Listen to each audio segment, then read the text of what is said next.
Hello student, আসসালামু আলাইকুম। Data structure and অ্যালগোরিদমের আজকের ক্লাসের সাথে আছি আমি তহমিনা তাহরিম ইস্তি। গত ক্লাসে আমরা রিকারশন সম্পর্কে পড়েছিলাম। আজকের টপিক শুরু করার আগে চলেন আমরা ছোট্ট করে একটু রিভিউ করে নিই। রিকারশন অর্থ কি? রিকারশনের বাংলা অর্থ হচ্ছে পুনরাবৃত্তি করা। যখন কোনো ফাংশন নিজের প্রয়োজনে নিজেই নিজেকে নাম ধরে ডাকবে বা নিজেই নিজেকে বারবার কল করবে, আমরা সেই ধরনের ফাংশনকে বলবো রিকারসিভ ফাংশন। আর এই যে পুরো প্রসেসটা ডাকছে তাকে আমরা বলবো রিকারশন বা রিকারসিভ কল, তাই না? এই ফাংশনটা কতক্ষণ ডাকবে? যতক্ষণ আমাদের এক্সাক্ট পারপাস পূরণ না হবে, তাই না? আমাদের নির্দিষ্ট উদ্দেশ্য পূরণ হয়ে গেলে তখন আমরা তাকে থামিয়ে দিব। কিসের মাধ্যমে? একটা টার্মিনেটিং কন্ডিশন দিয়ে, যাকে আমরা বলেছিলাম বেস কেস, তাই না? তো এই যে রিকারসিভ ফাংশন আমরা পড়েছিলাম, সেই রিকারসিভ ফাংশনের আজকে আমরা কিছু জনপ্রিয় উদাহরণ দেখব বা অ্যালগোরিদম দেখব। তাহলে আজকে আমাদের পড়ার টপিক কি? আজকে আমাদের পড়ার টপিক হচ্ছে tower of Hanoi algorithm. Tower of Hanoi সর্বপ্রথম 1883 সালের দিকে একজন ফরাসি গণিতবিদ, যার নাম হচ্ছে এডওয়ার্ড লুকাস, তিনি সর্বপ্রথম এই ম্যাথমেটিক্যাল পাজেল গেমটা আবিষ্কার করেন। টাওয়ার অফ হ্যানয়কে আমরা ম্যাথমেটিক্যাল পাজেল গেম বলতে পারি। এই টাওয়ার অফ হ্যানয় অ্যালগরিদম নিয়ে বেশ কিছু প্রচলিত গল্প আছে। জনশ্রুতিতে আছে যে ভারতের কাশী বিশ্বনাথের একটি মন্দিরের একটি বিশাল কক্ষে 64টি স্বর্ণের বার সহ 3টি স্তম্ভ আছে, যেখানে একজন ব্রাহ্মণ পুরোহিত তার ব্রহ্মার আদেশ মেনে বা নিয়ম মেনে ক্রমাগত সেই চাকতিগুলোকে ক্রমান্বয়ে সাজানোর চেষ্টা করে যাচ্ছে। এবং কিংবদন্তীদের মতে যখন 64টি চাকতির সর্বশেষ চাকতিটি সঠিকভাবে স্থাপন করা সম্ভব হবে বা স্থানান্তর করা সম্ভব হবে, তখন এই পৃথিবী ধ্বংস হয়ে যাবে। এছাড়াও আরো প্রচলিত কয়েকটা জনপ্রিয় গল্প আছে এই টাওয়ার অফ হ্যানয় অ্যালগোরিদম নিয়ে। তো আজকের ক্লাসে আমরা এই টাওয়ার অফ হ্যানয় অ্যালগোরিদম কিভাবে কাজ করে, এটা সাধারণত কি, এবং এই যে আমরা বললাম যে 3টে স্তম্ভের মধ্যে 64টি স্বর্ণের বার আছে, তাহলে আজকের ক্লাসে আমরা সেটা ক্যালকুলেশন করে বের করব যে তাদের মতে ঠিক কত বছর সময় লাগবে পৃথিবী ধ্বংস হয়ে যেতে। তাহলে চলেন দেরি না করে আমরা আজকের টপিক নিয়ে আলোচনা শুরু করি। আমি শুরুতেই বলেছি যে টাওয়ার অফ হ্যানয় হচ্ছে আমাদের একটা ম্যাথমেটিক্যাল পাজেল। হ্যাঁ, সেখানে 3টা টাওয়ার নিয়ে গঠিত, 3টা টাওয়ার অথবা একে আমরা পেগও বলতে পারি, ঠিক আছে? এবং মোর দ্যান অন রিং, একটার বেশি অবশ্যই রিং থাকবে। এই ছবিতে আমরা কি দেখতে পাচ্ছি? এখানে আমাদের 3টা টাওয়ার আছে, এ, বি আর সি। একে আমরা টাওয়ার অথবা পেগস বলতে পারি। আর এখানে আমাদের 3টা রিং আছে, রিং 1, 2 আর 3। এটা আমাদের 3টাও থাকতে পারে, 2টাও থাকতে পারে, কিন্তু অবশ্যই একটা থাকতেই হবে, একটা অথবা একটার বেশি আমাদের রিং থাকতে হবে। একে আমরা রিং না বলে ডিস্কও বলতে পারি। তাহলে কি বলা হয়েছে যে this ring are of different size, আমাদের এই রিংগুলো বিভিন্ন ধরনের সাইজ হতে পারে, ডাজন্ট ম্যান্ডেটরি যে কোনটা কোন সাইজ, বাট আমরা যখন একে সাজাবো বা আমরা যখন এই টাওয়ারের মধ্যে বা পেগের মধ্যে রিংগুলোকে সাজাবো, তখন আমরা অ্যাসেন্ডিং অর্ডারে সাজাবো। আপনারা সবাই জানেন তো অ্যাসেন্ডিং অর্ডার কি, তাই না? অ্যাসেন্ডিং অর্ডার মানে আমরা ছোট থেকে বড় ক্রম অনুসারে সাজাবো। তার মানে আমরা যখন রিংগুলোকে সাজাবো তখন ছোটটাকে সবার উপরে রাখবো আর বড়টাকে সবার নিচে রাখবো। তাই বলা হয়েছে যে there are other variations of puzzle where the number of disc increase, যেখানে আমাদের ডিস্কের নাম্বারগুলো বেড়ে যাবে, কিন্তু টাওয়ারে আমাদের যে টাওয়ার থাকবে 3টা টাওয়ার, সেই টাওয়ারগুলো আমাদের সেম থাকবে, মানে 3টাই থাকবে, এর বেশি থাকবে না বা এর কমও থাকবে না। তাহলে আমরা টাওয়ার অফ হ্যানয়ের যে বেসিক কনসেপ্ট আছে সেটা আমরা জানলাম কি, যে টাওয়ার অফ হ্যানয় একটা আমাদের ম্যাথমেটিক্যাল পাজেল, তাই না? যেখানে আমাদের 3টা স্তম্ভ বা টাওয়ার থাকবে এবং একের অধিক কি থাকবে, রিং বা ডিস্ক থাকবে। সেটা রিং বা ডিস্কের সংখ্যা ক্রমান্বয়ে বাড়তেও পারে আবার কমতেও পারে, কিন্তু সেটা কমে একের কম হবে না। আর এইগুলাকে যখন আমরা সাজাবো কোনো টাওয়ারের মধ্যে, তখন আমরা অবশ্যই কি ক্রম অনুসারে সাজাবো? ছোট থেকে বড় ক্রম অনুসারে সাজাবো। এখন আসেন আমরা টাওয়ার অফ হ্যানয়ের আরেকটু বেসিক কনসেপ্টগুলো ক্লিয়ার করে নিই। এই যে এটাকে আমরা কি বলেছি, আমরা টাওয়ার বলেছি তাই না, টাওয়ার বা পেগ। এই যে তিনটা টাওয়ার আছে, এই তিনটা টাওয়ারকে আমরা কোনটাকে কোন নামে চিনবো এটা জানার প্রয়োজন। প্রথম যে টাওয়ারটা আছে তাকে আমরা বলবো সোর্স টাওয়ার, ঠিক আছে। একদম তিনটার মধ্যে প্রথম যেটা থাকবে সেটা থাকবে আমাদের সোর্স টাওয়ার, আর মাঝখানে যেটা থাকবে সেটা হচ্ছে অক্সিলারি টাওয়ার। অক্সিলারি টাওয়ার কি, যে আমাদেরকে সহযোগিতা করবে। কি কাজে সহযোগিতা করবে, এই যে শেষে আমাদের যে টাওয়ারটা আছে ডেস্টিনেশন টাওয়ার, সেই ডেস্টিনেশন টাওয়ারে আমাদের রিং বা ডিস্কগুলোকে মুভ করাতে বা সরাতে বা স্থানান্তর করতে সহযোগিতা করবে। তাহলে আমরা কি বুঝলাম, যে আমাদের সোর্সে কিছু ডিস্ক থাকবে, সেই ডিস্কগুলোকে আমরা অক্সিলারি টাওয়ারের সহযোগিতা নিয়ে ডেস্টিনেশনে পৌঁছাবো, বা ডেস্টিনেশনে এই যেই টাওয়ারগুলো আমাদের, যে ডিস্কগুলো আমাদের থাকবে সেই ডিস্কগুলোকে আমরা সাজাবো। এবং সাজানোর সময় অবশ্যই আমরা কোন অর্ডার মেনে চলবো, আমরা অবশ্যই অ্যাসেন্ডিং অর্ডার মেনে চলবো। তাহলে আশা করি টাওয়ার অফ হ্যানয়ের বেসিক কনসেপ্ট আমরা বুঝতে পেরেছি। এখন তাহলে চলেন tower of Hanoi algorithm solve করার জন্য আমাদের কি কি নিয়ম মানতে হবে সেগুলো একটু দেখে নিই। তো টাওয়ার অফ হ্যানয় আমরা যখন মুভ করাবো বা সলভ করব, তখন আমাদের সর্বপ্রথম মনে রাখতে হবে যে একবারে একটি মাত্র ডিস্ককে আমরা এক টাওয়ার থেকে অন্য টাওয়ারে নিয়ে যেতে পারবো, একের অধিক ডিস্ক আমরা নিয়ে যেতে পারবো না। দ্বিতীয়ত হচ্ছে সবসময় সবার উপরে যেই চাকতিটি থাকবে সেটাকে সরিয়ে নিব। তার মানে কি, সবার উপরে কোনটা থাকবে, ছোটটা থাকবে তাই না, ছোট চাকতিকে আমরা সরিয়ে নিব। আর একটা রুল বলা হয়েছে যে কখনোই ছোট চাকতির উপর আমরা বড় চাকতিকে রাখতে পারবো না। তার মানে আমি যদি একেবারেই সংক্ষেপে আপনাদেরকে বলি যে তিনটা রুলের মধ্যে আমাদের কাজ হচ্ছে যে আমরা প্রত্যেকবারে মাত্র একটা করে চাকতি সরাতে পারবো, এবং যখন আমরা চাকতি বা রিংগুলোকে সরাবো তখন আমরা কখনোই আমাদের ছোট রিংয়ের উপর বড় রিংগুলোকে রাখতে পারবো না। তাহলে আমরা দেখি এই নিয়ম মেনে কিভাবে টাওয়ার অফ হ্যানয় অ্যালগরিদমটা সলভ করা যায়।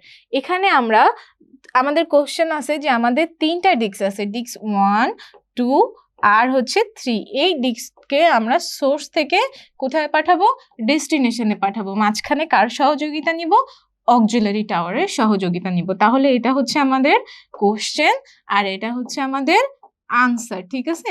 দেখি এটা কিভাবে আমরা সমাধান করতে পারি। তাহলে আমরা প্রথম স্টেপটা শুরু করি। প্রথম স্টেপে আমরা কি করব, আমাদের 1 নাম্বার স্টেপে ছিল, এখানে আমাদের 1 ছিল তাই না, এটাকে আমরা কি করলাম, আমরা ডেস্টিনেশনে নিয়ে গেলাম। কেন নিয়ে গেলাম দেখেন, আমাদের তো এখানে ডেস্টিনেশন ফাঁকা আছে, আর সরানোর নিয়ম কি, সর্বপ্রথম আমরা একটা করেই সরাতে পারবো এবং ছোটটাকেই সরাতে পারবো।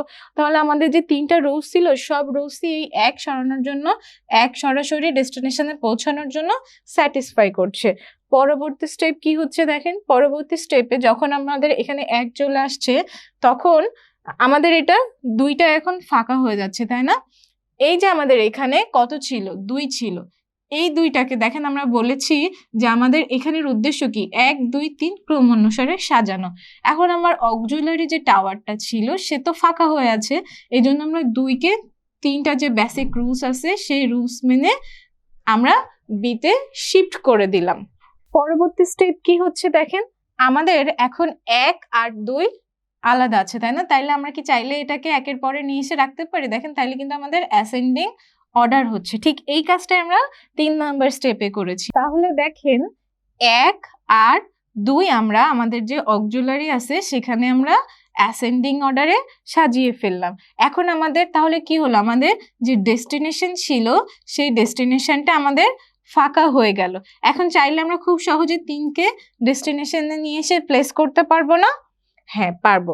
তাই আমাদের পরবর্তী স্টেপ হচ্ছে যে আমরা আমাদের যে সোর্স ছিল, সোর্স থেকে আমাদের সবচেয়ে বড় যেটা ছিল সেটাকে আমি কোথায় নিয়ে গেলাম, আমাদের 3 নাম্বার যে টাওয়ার ছিল, যেটাকে আমরা ডেস্টিনেশন টাওয়ার বলছি, সেই ডেস্টিনেশন টাওয়ারে ফিক্সড করে দিলাম। তাহলে আমরা যে পাজল গেম সলভ করছিলাম যে 1 2 3 কে ডেস্টিনেশনে ক্রমান্বয়ে সাজাবো, তার মধ্যে দেখেন প্রথম যে 3 যে ছিল সবার শেষে, সেটাকে আমরা এখানে বসিয়ে দিলাম। এখন আমাদের উদ্দেশ্য হচ্ছে 2k এর উপর বসানো, তারপর 1k এর উপর বসানো।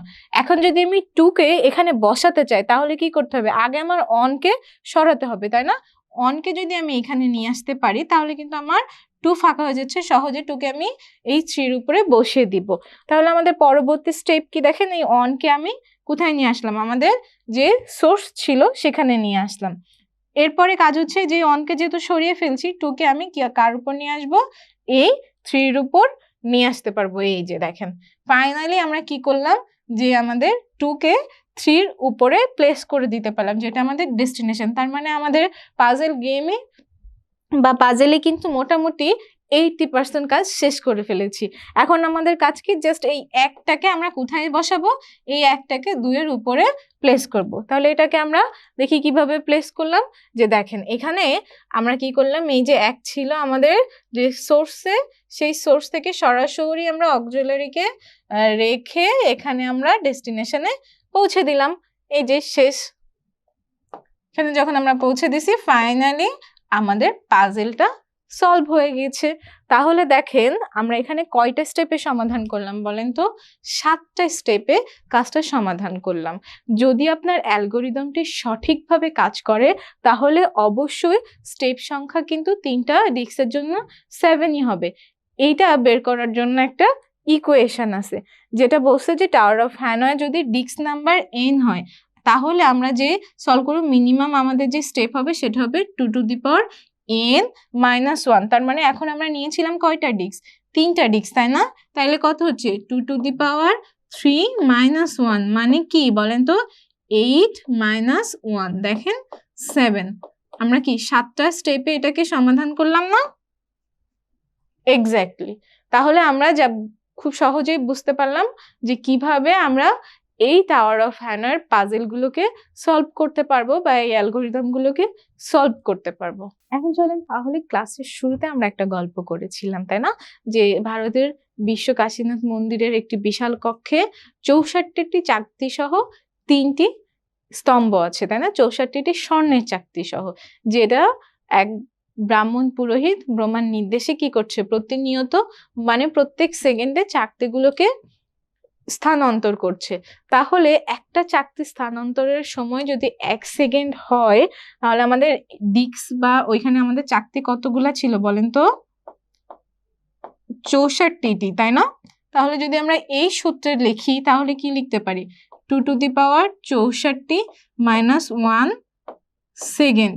তাহলে এটা যদি আপনারা ক্যালকুলেশন করেন তাহলে দেখবেন 245 মানে 245 বিলিয়ন, 245 বিলিয়ন বছর লাগবে, ঠিক আছে?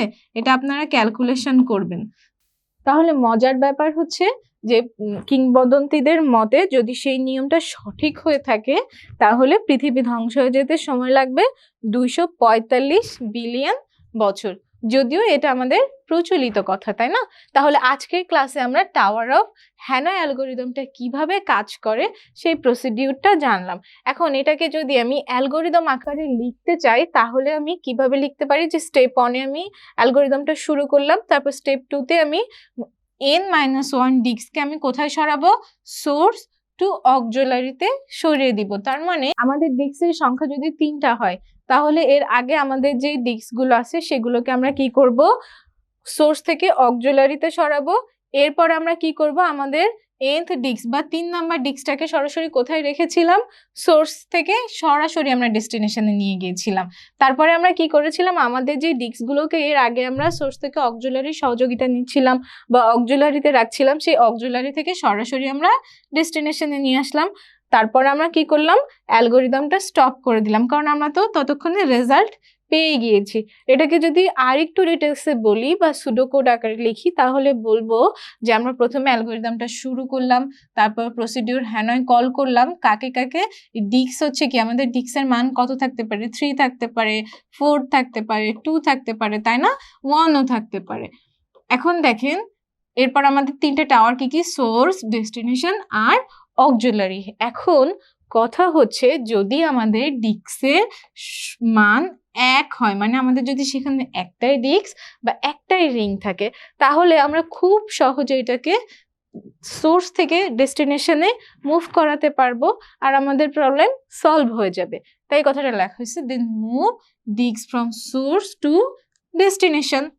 কিন্তু যদি আমাদের এন এর মান বা ডিস্কের মান বা রিং এর মান একের অধিক হয়, তখন আমরা কি করব? তখন আমাদের কি করতে হবে যে সর্বপ্রথম আমাদের এই যে ডিস্ক বাকি যেগুলো থাকবে সেখানে আমরা কি করব, সোর্স থেকে অক্সিলারিতে পাঠিয়ে দিব। সোর্স থেকে কোথায় পাঠাবো? অক্সিলারিতে। কার সহযোগিতা নিব? সেক্ষেত্রে আমরা ডেস্টিনেশনের সহযোগিতা নিতে পারবো। এরপর আমরা কি করব, আমাদের যে ডিস্ক থাকবে, এনতম পজিশনে যে ডিস্কটা থাকবে সেই ডিস্কটাকে আমরা কি করব, সোর্স থেকে ডেস্টিনেশনে পাঠিয়ে দিব। এরপর আমাদের যে বাকি যে ডিস্কটা আছে বা বাকি যে ডিস্কগুলো থাকবে সেই ডিস্কগুলো কোথায় ছিল? সেই ডিস্কগুলো আমাদের অক্সিলারিতে ছিল, তাই না? এই যে অক্সিলারিতে এখানে রেখেছিলাম, এই অক্সিলারি ডিস্কগুলোকে আমরা কি করব, কোথায় পাঠাবো? ডেস্টিনেশনে পাঠাবো। কার সহযোগিতা নিয়ে পাঠাবো? সোর্সের সহযোগিতা নিয়ে পাঠাবো। তার মানে কি আমরা ফাইনালি পাজলটা সলভ করে ফেললাম। তারপর আমরা যে ইফ কন্ডিশনটা কল করেছিলাম সেটাকে শেষ করে দিলাম।